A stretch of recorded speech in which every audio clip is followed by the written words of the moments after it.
Welcome po guys dito sa ating channel. So nakita naman po tayong muli.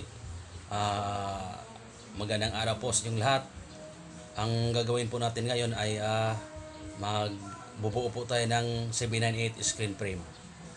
Para sa mga beginners na wala pang kalam-alam kung paano magbuo ng 798 screen frame. So ina-address ko po ang video para sa inyo. Bale, ayan guys. Nabuo na natin tong ibang CB98 screen frame. Bali, lagyan natin to ng screen para sa bintana. Sliding window screen siya. Nagamit natin ang CB98 na profile. So bali, ang pag-uusapan natin ngayon ay kung paano maglagay ng bracket dito sa ating CB98 screen frame. So nakating ko na ng 45 degree. Nakikilan ko na rin. So ito yung gamit kong flat file na pangkikil dito sa kanyang corner. Dapat bago natin to lagyan ng 798 screen bracket o corner bracket ay lilinisin muna natin. Pero ito nalinis ko na, kinikilan ko na to. Yun pong pinakamagandang gawin natin bago natin lagyan ng bracket. So lagyan kikilan muna natin tong gilid para malinis siyang tingnan. So gaya niyan. Kasi pagka hindi natin kinikilan, may mga biruta kasi siyang dumidikit dito sa corner. Pagka ipinasok natin tong bracket, so hindi siya sagad, may humaharang siya o may kumakalang, kaya kailangan natin kikilan. Pero ito kinikilan ko na, kaya ang pag-uusapan natin kung paano ilalagay ito.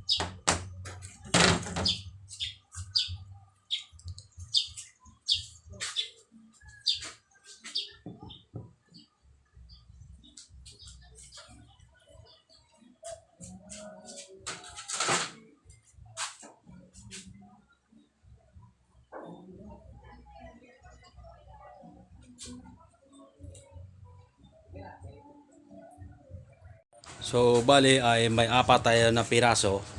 Bali itong medyo maiksi, ito yung sa lapad. Itong mahaba ng konti ay para sa patayo po ito. So maglagay tayo ng bracket dito sa patayong bahagi para hindi tayo mahirapan.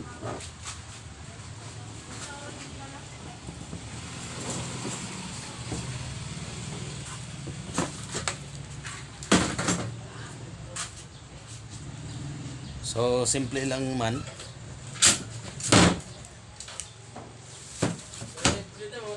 Aggressive nga adilantar?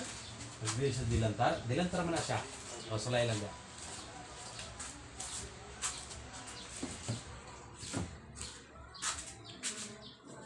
So bali, ito isusot natin dito guys.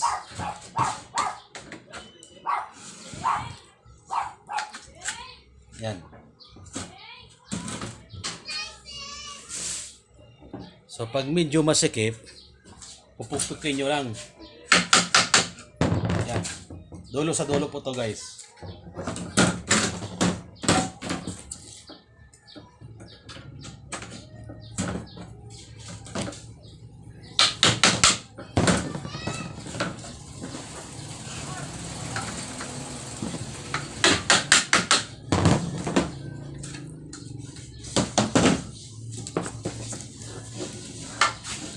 So yung paglagay ng screen bracket o corner bracket, makikita nyo naman na parang may groove siya rito.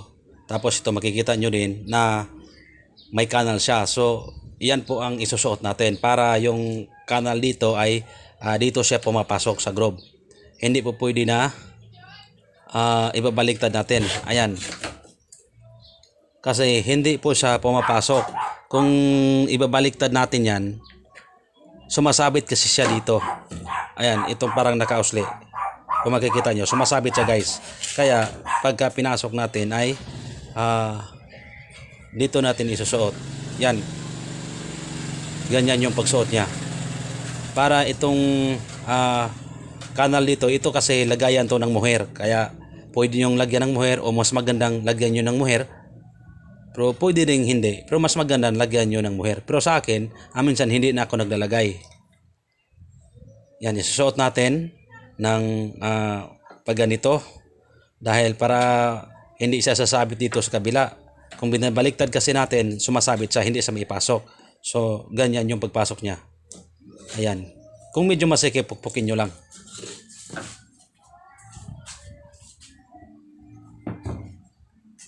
Ngayon naman ay isusunod natin tong yung salapad niya. Ito yung salapad niya, guys.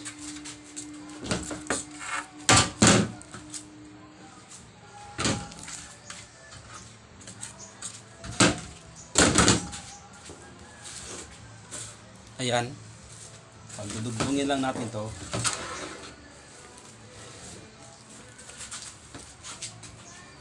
Ayan. Suot nyo lang din. Ayan. So, nakasuot na. So, kabila.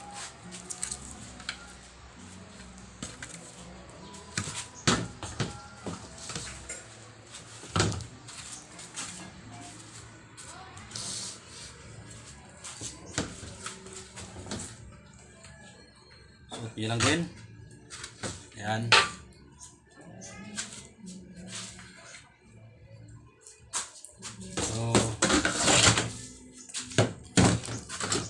Kabilang gilid naman, guys.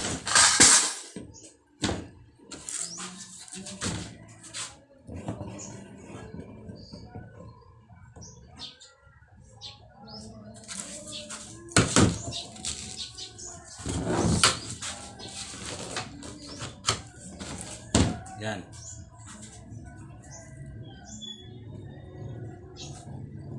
Tapos dito din sa kabilang corner. Suot nyo lang. Ayan, guys.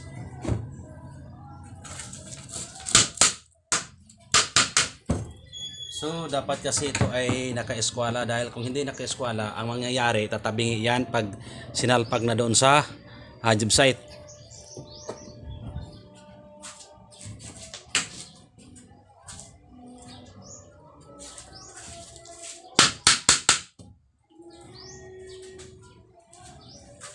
Yung apat na corner ay dapat yan, naka-eskwala yan, guys.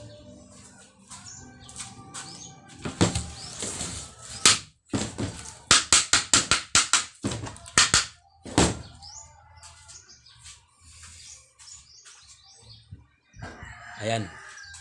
Nabuo na natin itong screen frame. Pero hindi pa yan tapos. I-rivets natin yan. Itong corner niya. Lalagyan natin ng rivets magkabilaan yung apat na corner para hindi siya gumagalaw. Pero bago natin gawin yan ay sukatin muna natin ng padiagonal para makikita natin kung eskwalado ba siya o hindi. Ayan, sukatin natin. Bali, tumbok natin yung metro doon sa corner niyan. Ayan, isabit natin, kawit natin hanggang dito sa isang corner. Bali, ito yung, guys, nakadiagonal o slanting. Ang sukat dito ay 59.78 dito sa kanyang corner sa kabila. Sukatin natin.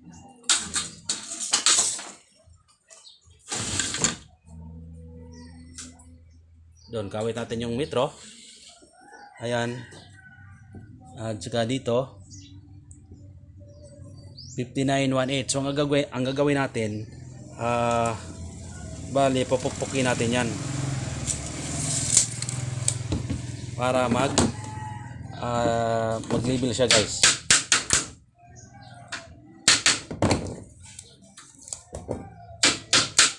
Dapat kasi ito naka-eskwala. Kasi kung hindi naka-eskwala yan ay mamumblima tayo doon pagsalpak sa job site.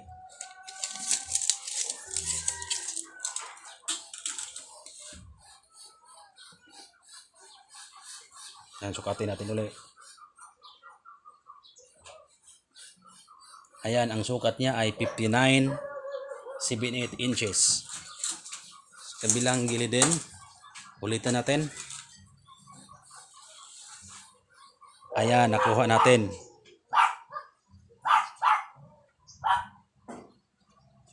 Medyo diferensya ng konti, 1/8. So pupupukin natin yan.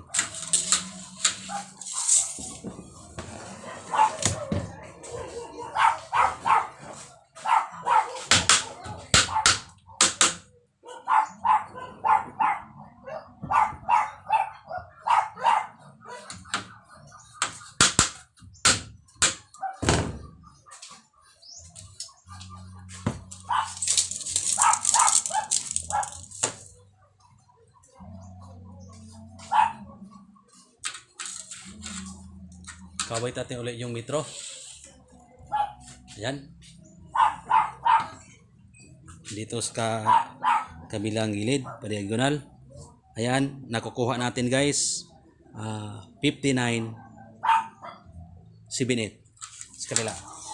Ulitin natin sa kabilang corner. Pa-diagonal din.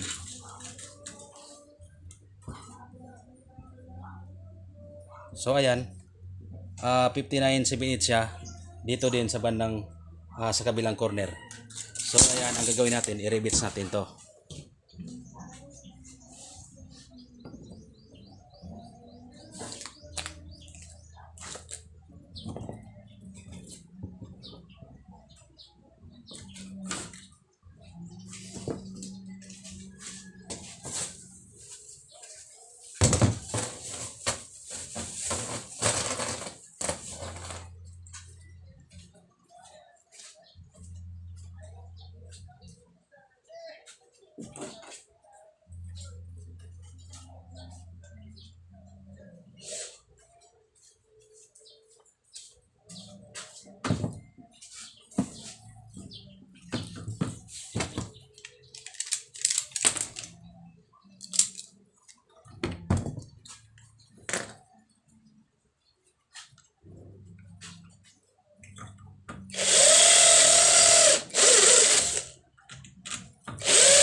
So, tapos na nating i-rebits guys yung apat na corner. Ayan, naka-rebits na siya. Magkabilaan. Pati dito, magkabilaan din, apat na corner. Ganun lang po yung paglagay ng corner bracket dito sa CB98 series section na screen frame para sa sliding window or sliding door. So, ganun din yung proseso natin guys. Pwede naman nating i-screw dito itong corner, pero ang ginagawa ko mas madali kasi yung i-rebits natin. So ganyan po yung pagbuo ng screen frame na CB98. So napakasimple lang guys. Ngayon kung mayroon kayong katanungan, so magtanong po lamang kayo, mag-comment kayo para masagot ko yung mga tanong nyo guys. So maraming salamat sa inyong panonood. God bless po sa inyong lahat.